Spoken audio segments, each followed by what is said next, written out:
En fait, il a un autre système de valeurs. Il a appris dans la vie à se battre et il a compris que les relations, ça peut l'aider à faire ça. Et toi, non. Toi, tu as appris que c'est au mérite, en fait. Tu travailles, on te paye. Tu travailles, on te promeut. Je ne vais même pas aller jusqu'aux gens qui corrompent ou aux gens qui font des promotions canapé. Parce que là, tu as piqué une crise dans ta tête. Tu as piqué une crise.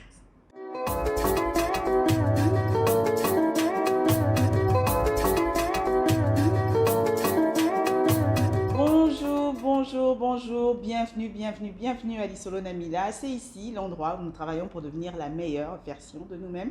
Comment? Tout simplement grâce à des échanges d'expériences, de compétences, je ne sais pas, d'erreurs. On échange tout simplement parce que nous sommes une communauté, nous sommes un cercle d'amis et nous sommes un village. Bienvenue à toi si c'est la toute première fois que tu tombes sur ce genre de vidéo. N'hésite pas à t'abonner et à cliquer sur la petite cloche de notification qui t'aideront tout simplement à savoir à chaque fois que nous allons uploader des vidéos. Merci à toi d'être parmi nous. Nous continuons donc la série Ces personnes que nous détestons. Pourquoi nous les détestons? Je rappelle que l'idée, c'est pas seulement qu'on en parle, c'est pas seulement qu'on fasse du soni-soni, du Congo, celle de l'affairage, non. L'idée, c'est vraiment qu'on dissèque quels sont les genres de personnes qui nous énervent, entre guillemets, et savoir pourquoi. Et ensuite, essayer de rectifier peut-être nos sentiments, si pas nos sentiments, nos comportements ou nos réactions face aux sentiments qu'on a quand on voit ces personnes, quand on les entend parler ou quand on les voit agir, parce que je suis sûre et certaine que de chaque situation, on peut tirer une bonne chose pour avancer. Ça ne sert à rien vraiment de se morfondre dans des sentiments comme l'énervement, la peine, la tristesse. Ça arrive à tout le monde, mais à un moment donné, il faut qu'on dépasse ça et qu'on puisse tirer quelque chose de bénéfique. Sinon, je veux dire, la vie est trop courte, quoi. Il faut maximiser le temps, maximiser toutes choses. Et les sentiments sont de bonnes ressources. On nous dit souvent, ah ouais, t'es trop sentimental, t'es trop nerveux, t'es trop soupe au lait. Oui, mais le truc, c'est que les sentiments ont été mis en nous pour une raison. Toute chose qui a été mise en nous est bonne, en fait. L'idée, c'est de savoir. Si la chose est vraiment mauvaise, il faut juste l'enlever.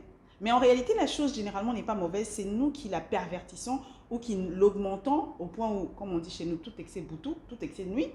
Soit c'est nous qui la déformons, soit c'est nous qui réagissons mal ou qui agissons mal par rapport à la chose. Au départ, les sentiments sont des sentiments. Les sentiments sont bien, ils sont bénéfiques et ils sont utiles. Maintenant, c'est à nous de savoir les disséquer, de savoir les analyser, de savoir réagir ou agir de manière à ce que ça nous fasse avancer dans nos vies. Ok? D'accord. Maintenant qu'on s'est entendu, on parle de la deuxième sorte de personnes qui nous énervent. Si tu n'avais pas vu la première sorte, je vais la mettre à un moment donné de la vidéo, pas tout de suite parce que là, il faut quand même que tu regardes d'abord cette vidéo. Et de toute façon, je vais la mettre aussi en commentaire, je vais essayer de l'épingler, comme ça, tu pourras cliquer dessus. Comme je mets toujours la vidéo en première, il y a des gens qui auront pu regarder ça avant, and so on and so forth. Deuxième sorte de personnes qui nous énervent, ce sont tout simplement les personnes... Attends, je vais commencer par un exemple. Est-ce qu'il n'y a pas une personne dans ton entourage, dans ton bureau, à ton bureau, à l'école, à l'université, dans ta famille, à chaque fois que tu vois ces personnes agir, tu te dis, mais comment est-ce qu'il peut faire ça? Comment est-ce qu'il peut crier comme ça au bureau, genre, elle ne comprend pas qu'il y a des gens qui travaillent. Pourquoi est-ce qu'il peut prendre le goûter, enfin, le goûter, désolée, j'ai parlé à ma fille de goûter tout à l'heure. Comment est-ce qu'il peut prendre le déjeuner des gens comme ça au frigo sans permission? Mais ça se fait pas, mais comment est-ce qu'il peut arriver à faire ça? J'arrive pas à comprendre.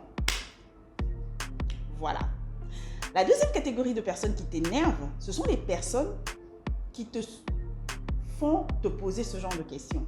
En réalité, tu te poses ce genre de questions parce que ces personnes sont différentes de toi. Elles sont différentes de toi. Soit elles parlent différemment, elles agissent différemment. En fait, à l'intérieur, elles ont une culture. Je ne parle pas de culture par rapport... Oui, il y a culture par rapport au pays, par rapport aux origines et tout ça, mais aussi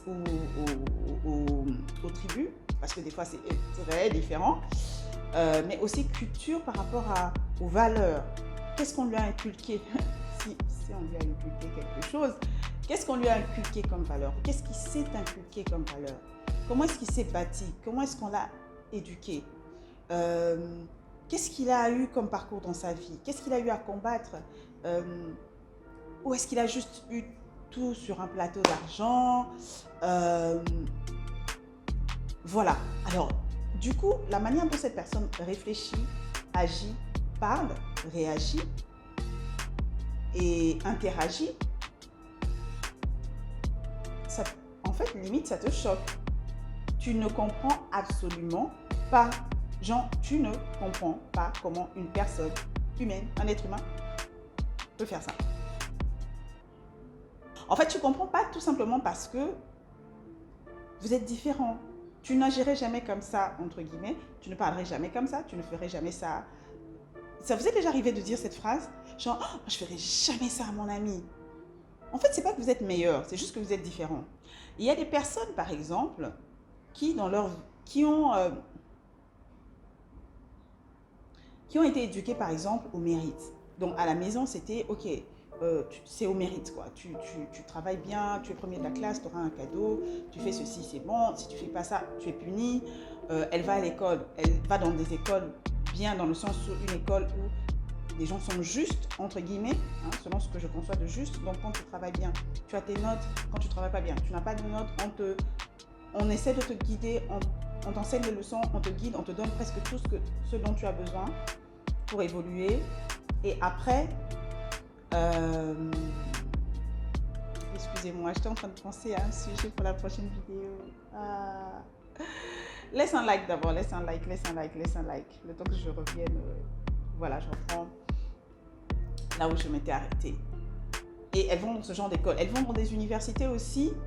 Elles se permettent des universités où c'est fair, où il n'y a pas la corruption, il n'y a pas ceci.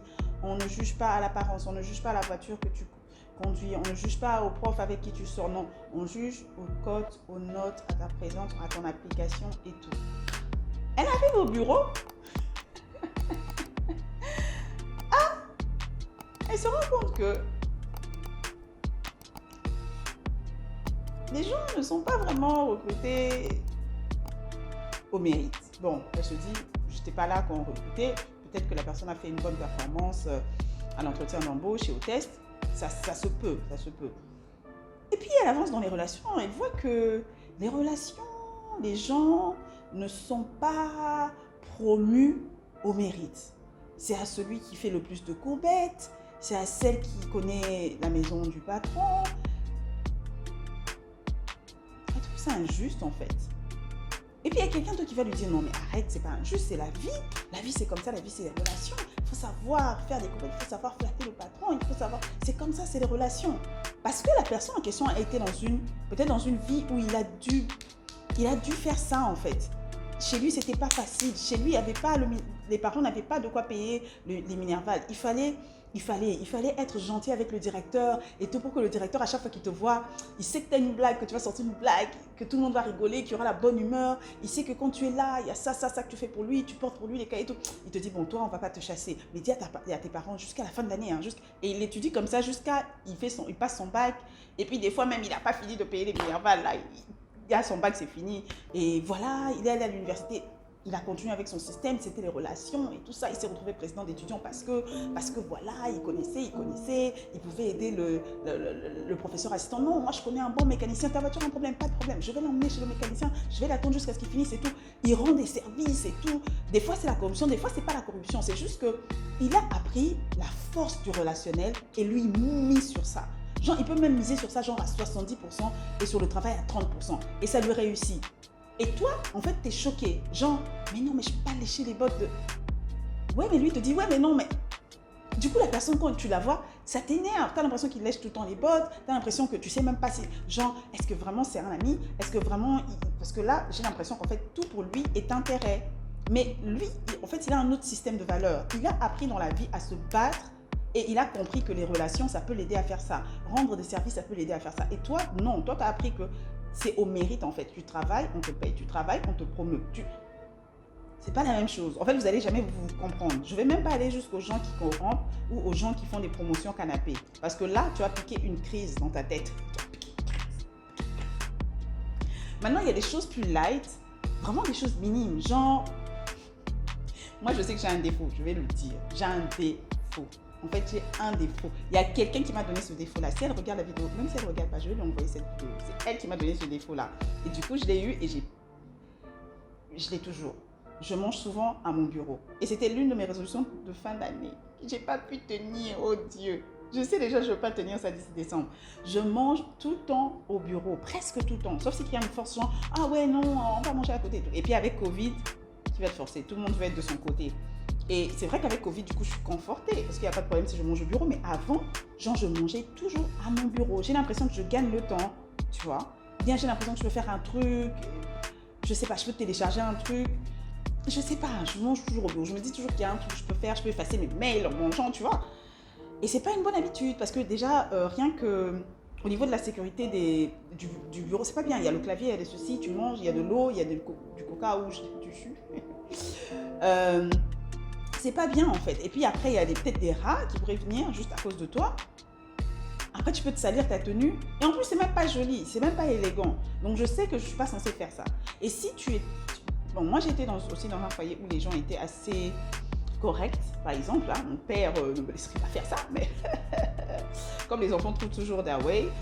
Mais il y a des gens qui ont vraiment grandi dans des maisons qui étaient encore plus strictes. Donc, la personne en question, si elle travaille avec moi, et je sais qu'il y a sûrement des gens comme ça, elles sont sûrement choquées, genre, mais comment elle peut faire ça et tout, nanana, tu vois. Et des fois, elle te dira pas ça, mais tu vas juste l'énerver. Genre, quand tu vas sortir déjà ton plat, oh my goodness, elle commence encore, elle va manger ici, elle va sentir de la nourriture. Après, c'est sûr qu'il y aura des trucs. En fait, elle va pas supporter ça et je vais l'énerver. Je sais que j'énerve sûrement des gens. Mais le truc, c'est que la personne ne me le dira pas. Mais c'est juste parce qu'on est différent. Moi, je trouve qu'il y a un bénéfice à manger. Ne faites pas ça chez vous, d'accord? Alors, mais tout le monde n'est pas obligé d'agir comme toi. Tout le monde n'est pas obligé d'épargner comme toi. Tout le monde n'est pas obligé d'utiliser ses ressources comme toi. Ça dépend de ce qui est intéressant pour toi et pour la personne. Voilà, la différence, c'est vraiment un problème. Et souvent, ce qui est bizarre, c'est que ce qui nous énerve le plus, c'est les plus petites choses. Genre, elle parle en mangeant. Genre, elle parle fort. Quand elle marche, elle traîne les pieds. Oh, je déteste. Elle s'habille trop, je sais pas moi, c'est trop voyant ce qu'elle met. Oh, elle s'habille trop à la mode, elle se prend pour qui? Ah ouais, mais elle s'habille pas assez à la mode. Oh mon Dieu, je peux pas supporter, c'est vraiment immonde. C'est ton corps? C'est ton corps. Des trucs du genre, ouais, je pense que j'ai un peu, je sais pas si j'ai tout passé en revue, mais c'est un peu ça, hein, des trucs du genre, les personnes qui parlent par exemple toujours premièrement, ils sont toujours les premiers à prendre la parole dans les réunions. Toi, tu as l'impression que la personne se prend pour je ne sais quoi, alors que non, il a juste été éduqué comme ça. Tu dois arracher les choses, tu dois t'affirmer, tu dois ceci, c'est comme ça et tout. Toi, tu penses quoi? Tu vois, depuis qu'il est enfant, on lui demande, et en conversation de grand, on lui demande, et toi, Romain, tu penses quoi? Et toi, Abdoul, tu penses quoi? Il a déjà l'habitude, elle a déjà l'habitude, je sais pas moi, Fatou ou Karine, elle a déjà l'habitude de prendre la parole, que ce soit avec ses parents, que ce soit ailleurs. Et au bureau, ça ne la dérange pas. Mais toi, si tu as grandi dans un endroit où on te dit tout le temps, il faut que tu te taises. Des grands parts, tu te tais. Les grands parts, tu te tais. Les gens, tu te tais. Nous, on a raison. À la limite, c'est tu es le meilleur des enfants quand tu te tais en présence des grands. Ça montre que tu es respectueux. On t'apprend en fait à écouter les autres. Parce que plus tu écoutes, plus tu es sage en fait. Plus tu es la dernière personne à parler, plus généralement, ton intervention est pertinente. Parce que tu vas t'y entendre les autres. Tu sais déjà où les autres ont des gamets, où les autres ont bien parlé. Tu prends un peu de tout ça, tu mélanges. C'est juste des cultures différentes. Et toi, ça va t'énerver. Tu vas dire, oh ouais, mais elle fait toujours ça pour que la boss voit ou pour que le boss voit qu'elle a de bonnes idées. Non, c'est juste, vous êtes juste différents. Vous êtes différents. Il y a des gens qui sont plutôt chauds, plutôt froids. Il y a des gens qui rient tout le temps, qui se rient avec tout le monde, qui sont amis avec tout le monde. Ça va t'énerver parce que toi, tu n'arrives pas à le faire. Toi, tu es juste réservé. Peut-être pas trop réservé, mais tu te dis, elle doit être fake en fait. Cette personne ne peut pas être aussi aimable avec tout le monde. Si elle peut, vous êtes juste différents, tu vois. Alors, j'ai déjà donné tellement d'exemples. Donne-moi d'autres exemples, s'il te plaît. Les gens qui t'énervent, qui sont différents de toi, ou de qui tu as été différent, et tu as senti qu'il y avait une animosité entre vous. S'il te plaît, mets ça en commentaire. Maintenant, pour finir, ce que je vais dire, c'est que, en tout cas, la différence, c'est quelque chose qu'il faut cultiver. C'est très difficile à faire. Facile pour moi à dire. Mais la différence, c'est vraiment quelque chose qu'il faut cultiver. En tout cas, moi, je suggère. Ce que moi, je fais généralement, c'est que si la personne m'énerve, en tout cas, moi, la solution, hein, c'est toujours le silence. Je me dis toujours qu'après 5 secondes, 10 secondes de silence, tu as toujours autre chose de plus intelligent qui vient en tête. Donc, si je sens que la personne m'énerve, je me tais. Et si vraiment je sens que j'arrive pas à comprendre pourquoi... Parce que moi, j'ai un défaut. J'ai toujours l'impression qu'il faut que je comprenne pourquoi la personne agit comme ça. pour que je sois moins dans l'animosité ou dans le jugement. Enfin, c'est déjà un jugement de vouloir comprendre pourquoi la personne agit comme ça, mais anyway. Et du coup, ce que je fais, c'est que j'écoute la personne, j'essaie d'écouter la personne, de réagir le moins possible. Voilà, j'essaie de comprendre. Si je ne comprends pas, j'essaie de parler de manière très apaisée et sans jugement, mais j'essaie un peu de brosser la situation aux gens qui connaissent la même personne, qui réfléchissent un peu comme moi, et j'essaie de voir ce qu'elle pense de la personne. Et aussi, j'essaie de parler de la situation à quelqu'un qui ne connaît pas du tout la personne. J'essaie un peu d'expliquer les dynamiques et j'essaie de parler aux gens et j'essaie d'écouter les points de vue des gens. Très souvent, ça va t'édifier, ça va t'aider à voir une autre facette de la personne, qui va t'aider à l'aimer plus, qui va t'aider à continuer à faire le bout de chemin que vous faites, que ce soit à l'école, à l'université, en tant que collègue, dans la famille ou en tant que cercle, enfin, membre de ton cercle même élargi d'amis, ou même dans des associations, à l'église, je ne sais pas. Voilà. Donc, moi, je vous encourage vraiment à le faire aussi. Dis-moi, s'il te plaît, comment toi tu fais pour gérer ce genre de situation. Ça va tous nous édifier et je vais essayer de le partager aussi sur mon compte Instagram qui est là, qu'il faut aller voir, il faudra s'abonner. Abonne-toi aussi à cette chaîne YouTube. Si ça te plaît ce que tu vois, abonne-toi si tu ne l'as pas déjà fait. Et n'oublie pas de cliquer sur la petite cloche de notification qui va t'aider à savoir à chaque fois que nous postons des vidéos. Voilà, vraiment j'ai besoin de ton avis. Dis-moi ce que tu en penses, parce que c'est vraiment un sujet qui reste ouvert.